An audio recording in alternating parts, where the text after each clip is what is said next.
$1 billion owed by Alex Jones. I personally don't have $2 million. The company's almost completely out of money. We're in bankruptcy. There's 2 appeals. It'll take years. There's caps on almost all of this. This is just completely, absolutely made up. After a jury hits Alex Jones with an almost $1 billion damages award, will the plaintiffs ever see any of that money? Bankruptcy professor Bruce Markell explains. Welcome to Sidebar, presented by Law&Crime. I'm Jesse Weber. No surprise that we have heavily covered the Alex Jones case here on Sidebar, and of course, the monumental jury award that has everyone talking right now. A Connecticut jury awarded a former FBI agent and family members of victims in the 2012 Sandy Hook Elementary School shooting $965 million in damages. This is for Jones's public comments on InfoWars programs that Sandy Hook was a false flag event, that it was staged, that there were crisis actors. And it was also shown how his engagement with his followers kept increasing as he kept spouting this off, and how he profited off of this by selling products on his website. And the most disturbing aspect of all is that Jones' supporters actually threatened and harassed some of the plaintiffs in this case. And this was a trial where Jones had lost by default judgment. The judge ruled that he automatically lost because he chose not to comply with court orders, discovery obligations in this case. So he was automatically found liable for various claims like defamation and intentional infliction of emotional distress. So it just became a question of how much did he have to pay out to the plaintiffs? And on top of the $965 million in damages, he's also going to have to pay out attorney's fees and costs, and the issue of punitive damages, which are punishment damages, seemingly will be decided later on by the court. And this also comes after another trial in Texas where a jury awarded the plaintiffs there almost $50 million to be paid out by Alex Jones. And he has another trial coming up. So the main question that we keep getting right after this happened is, how is he going to pay this? Can Alex Jones actually pay this out? Will the plaintiffs ever see any of this money? Well, all right, so let me bring in my expert right now, Professor Bruce Alan Markell. He's an Edward Avery Harriman Law School professor of bankruptcy law and practice at Northwestern University. Professor, good to see you again. And I think the last time we spoke, it was either on Jones or it was on Amber Heard, but you are an expert in the bankruptcy field. It was on Amber Heard. And yeah, these celebrity problems keep arising in bankruptcy. They do. So let me ask you the $965 million question. Is he going to be able to pay this out? Are the plaintiffs going to see any money? 2 questions. He's never going to pay the $965. That's a practical issue. I don't think he can generate that much income over the rest of his life. Will the plaintiffs see anything is the more interesting question. And that's going to be a question that has a lot of moving parts. For example, we know that Jones has various and different entities through which his revenue from his podcasts and his show goes through. Not all are in bankruptcy. He stated publicly he will not file bankruptcy. But I'll give you an analogy. The analogy is to O.J. Simpson. O.J. Simpson may have been found innocent in a criminal court, but the parents of Ron Goldman, who was murdered at the time, actually got a $30 million civil judgment against O.J. Simpson in 1997. And with interest, O.J. now owes them over or close to $97, $98 million. O.J.'s maybe paid, depending on who you read, how you read, he's maybe paid $500,000 of that over the time. And it's not been a voluntary payments. They seized his Heisman and they sold it at auction. They can, once you have a judgment, which is what the plaintiffs here have or will have soon, then all sorts of summary collection procedures are appropriate. Now, bankruptcy can stop that and can regularize it somewhat. But if Jones is unwilling to file bankruptcy, then he's just going to be like OJ, which is basically he will go to whatever jurisdiction has the best protection against judgment creditors seeking to take his property. You mean he's going to move there personally? Well, he actually lives in Texas, and Texas has some pretty strong protections for debtors. For example, the Texas Constitution says that you can have a homestead in an unlimited amount. So if he like found some money and bought say a $965 million house, which in Texas, I don't know, maybe that is a house. He could shield all of his equity in a house from the plaintiffs. Once it's in the real estate in Texas and it's his homestead where he lives. There's a case that people talk about in Texas where someone who owed a lot of money built a 40-story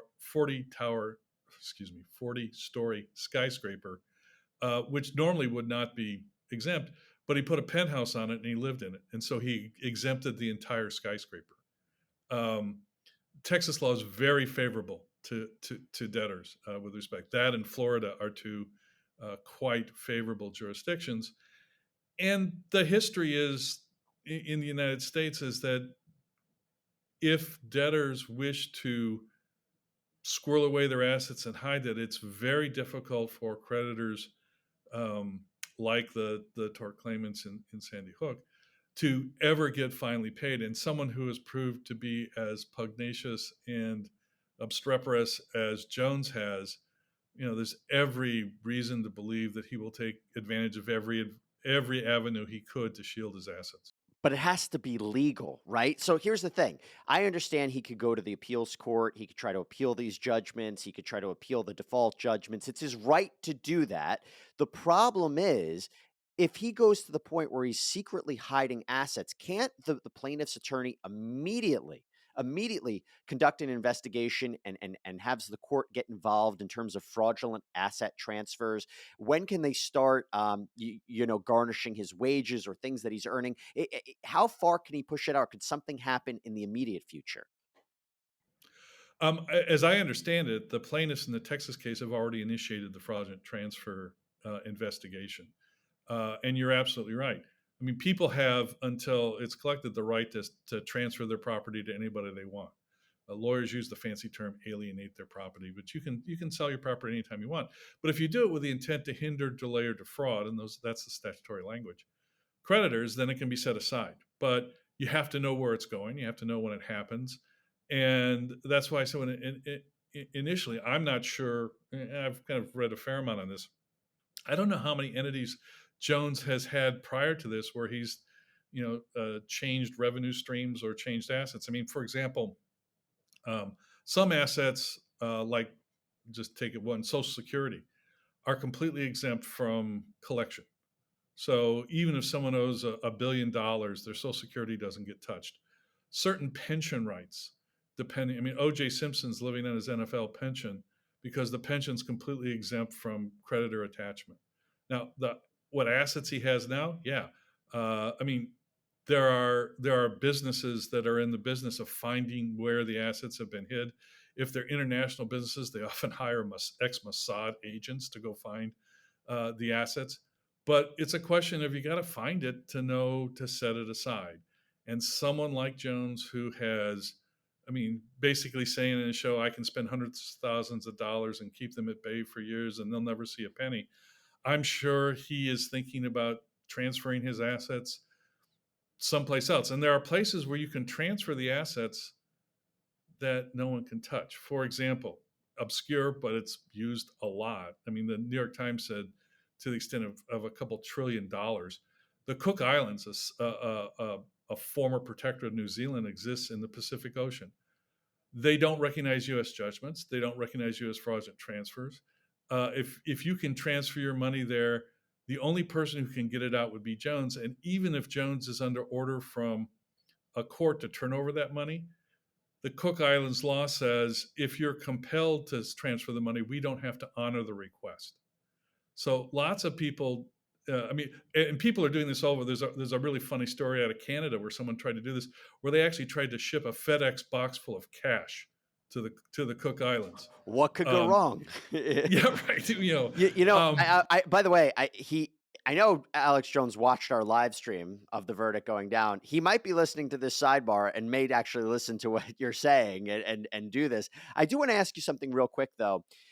And this is completely your expertise. I'm just reading about it, but bankruptcy mediation. do you think it would be in the benefit of the plaintiffs right now to work out some sort of resolution? And I guess that's another way of saying a settlement with Jones, that they could work out a payment schedule. And maybe that's the most immediate way that they could see some sort of money. Is that realistic? How does that work?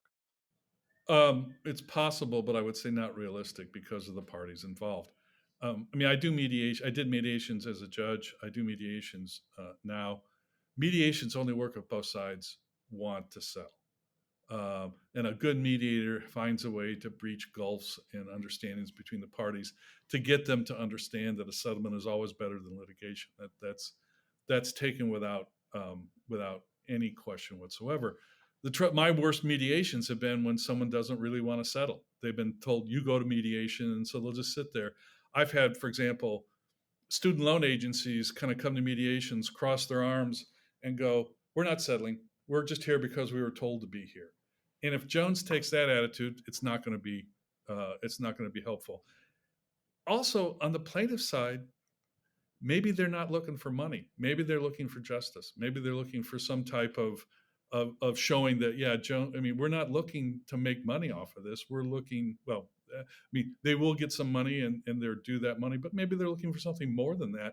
Mediation doesn't give you that. And you put them in the hot seat, and you can't keep them in the hot seat for this. I will ask you real quick. We have about a minute left.